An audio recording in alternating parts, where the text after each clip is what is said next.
আজকে সাদা খিচুড়ি রান্না করব। তার জন্য চাল আর 2 রকমের ডাল ধুয়ে রেখেছি। আমার নানু এই সাদা খিচুড়িটা রান্না করে কালাইয়ের ডাল দিয়ে। খেতে অনেক মজা হয়, কিন্তু আজকে আমার কাছে কালাইয়ের ডাল নেই, তাই আমি মসুর আর মুগ ডাল দিয়ে রান্না করছি।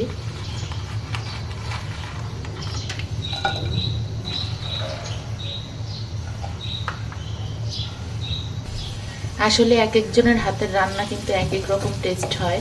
আর আমার নানু যেরকম সেরকম রান্না করলেই তার রান্না অনেক টেস্টি হয়। আর কুষ্টিয়া জেলার মানুষ এই সাদা খিচুড়িটা বেশি খেয়ে থাকে। আমি অবশ্য কখনো খাইনি, আজকেই প্রথম রান্না করতেছি।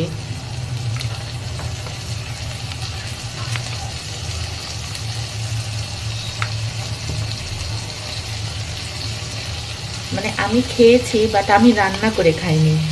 আজকেই প্রথম রান্না করতেছি, কথাটা একটু ভুল হয়ে গেছে আর কি।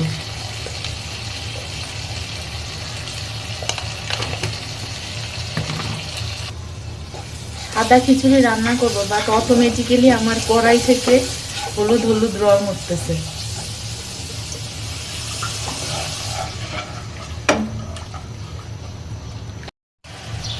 মশলাগুলো সুন্দরভাবে কষিয়ে নিয়ে এখন চালগুলো দিয়ে সুন্দরভাবে কষিয়ে নেব।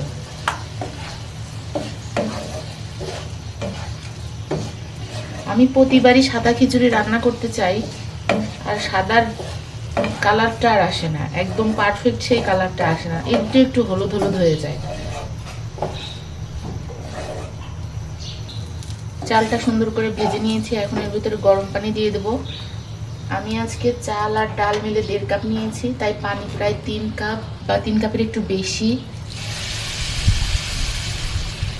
4 কাপ নিলেও হবে, 4 কাপ পানি দিয়ে দিচ্ছি।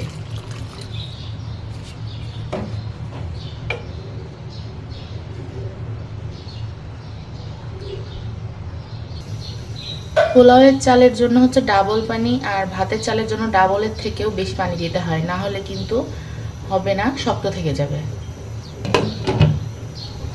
এখন ঢাকনা দিয়ে ঢেকে আস্তে আস্তে করে খিচুড়িটা রান্না করে নিই।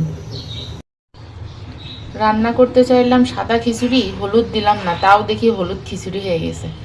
কি আর করার, এটাই এখন খাই, পরে আরেকদিন সাদা খিচুড়ি রান্না করব। Bye bye.